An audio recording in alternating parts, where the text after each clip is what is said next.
अगर आपको वीडियो पसंद आए तो लाइक ज़रूर कीजिएगा और अगर आप नए हैं तो चैनल सब्सक्राइब कीजिए।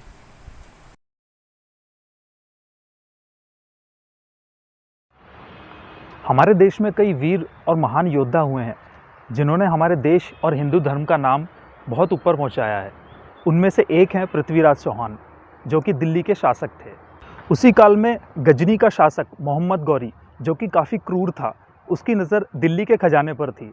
उसने कई बार दिल्ली पर आक्रमण करने की कोशिश की, लेकिन हर बार उसे मुंह की खानी पड़ी। पृथ्वीराज सिंह चौहान ने उसे कई बार हराया। जब उसे बंदी बना लिया गया और भरी सभा में पेश किया गया, तब मोहम्मद गौरी ने पृथ्वीराज सिंह चौहान के सामने दया की भीख मांगी और कहा कि आप बहुत महान शासक हो, आप मुझे एक मौका और दीजिए।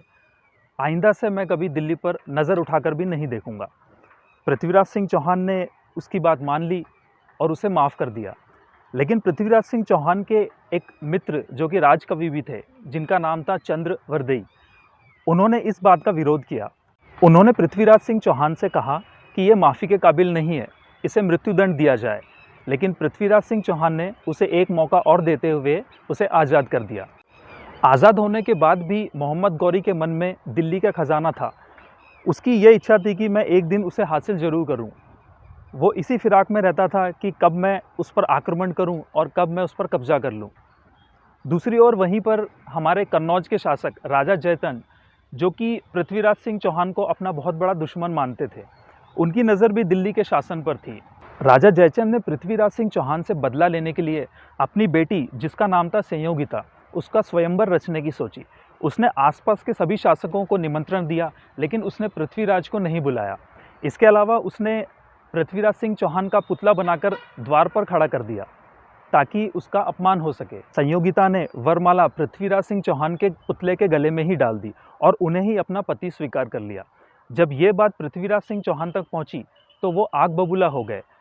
वे अपने कुछ सैनिकों के साथ उसी समय कन्नौज के शासक राजा जयचंद के दरबार पर पहुंचे और भरी सभा में वो संयोगिता को उठाकर ले गए। राजा जयचंद उनके पराक्रम के आगे कुछ न कर सका। दूसरी ओर मोहम्मद गौरी अभी तक दिल्ली के खजाने पर नज़र गड़ाए बैठा हुआ था। राजा जयचंद को जब ये पता चला कि मोहम्मद गौरी अभी भी दिल्ली का खजाना पाना चाहता है, तो उन्होंने अपना एक संदेशवाहक मोहम्मद गौरी के पास पहुंचवाया और उससे ये कहा कि अगर हम दोनों मिलकर पृथ्वीराज सिंह चौहान पर हमला कर दें तो मैं दिल्ली का शासक बन जाऊंगा और दिल्ली का खजाना आपके नाम हो जाएगा। इससे मोहम्मद गौरी भी सहमत हो गया। दोनों ने साथ मिलकर पृथ्वीराज सिंह चौहान पर हमला कर दिया।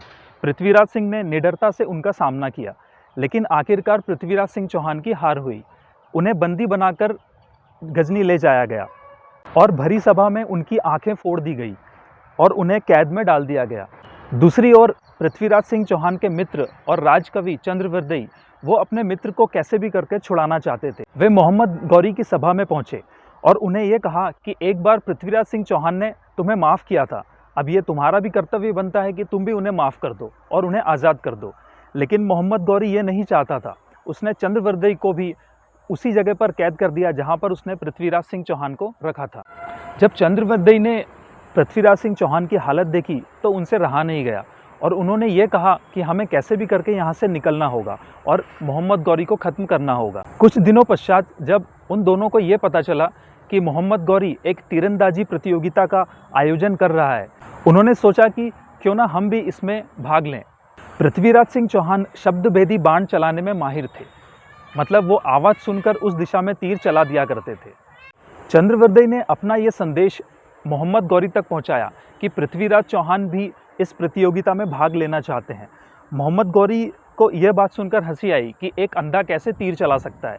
फिर भी उसने पृथ्वीराज सिंह चौहान को नीचा दिखाने के लिए उन्हें शामिल होने की अनुमति दे दी। प्रतियोगिता वाले दिन चंद्रवर्देई ने पृथ्वीराज सिंह चौहान से कहा कि मैं आपको इशारे में बता दूंगा कि मोहम्मद गौरी कहाँ मौजूद है, आप उसी दिशा में तीर चला देना।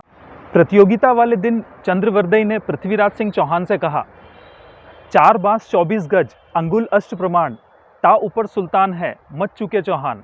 और इससे पृथ्वीराज सिंह चौहान को इशारा मिल गया कि मोहम्मद गौरी किस दिशा पर मौजूद है। जैसे ही मोहम्मद गौरी ने कहा, पृथ्वीराज सिंह चौहान तुम तीर चलाओ, उसी दौरान पृथ्वीराज सिंह चौहान ने आवाज़ सुनकर तीर उस दिशा में चला दिया, जिससे मोहम्मद गौरी की मृत्यु हो गई। ठीक उसी दौरान चंद्रवर्दई ने अपना खंजर निकाला और पृथ्वीराज सिंह चौहान के सीने में घोंप दिया। इस तरीके से पृथ्वीराज सिंह चौहान की मौत हो गई। उसके बाद चंद्रवर्दई ने उसी खंजर से अपने आप को भी मार डाला। इस तरह से दोनों ने जो साजिश रची थी कि मोहम्मद गौरी को मारने के बाद हम अपने आप को ख़त्म कर लेंगे, वो उसमें सफल रहे।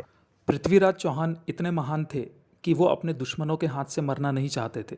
भारत के ऐसे वीर सपूतों को शत शत नमन है।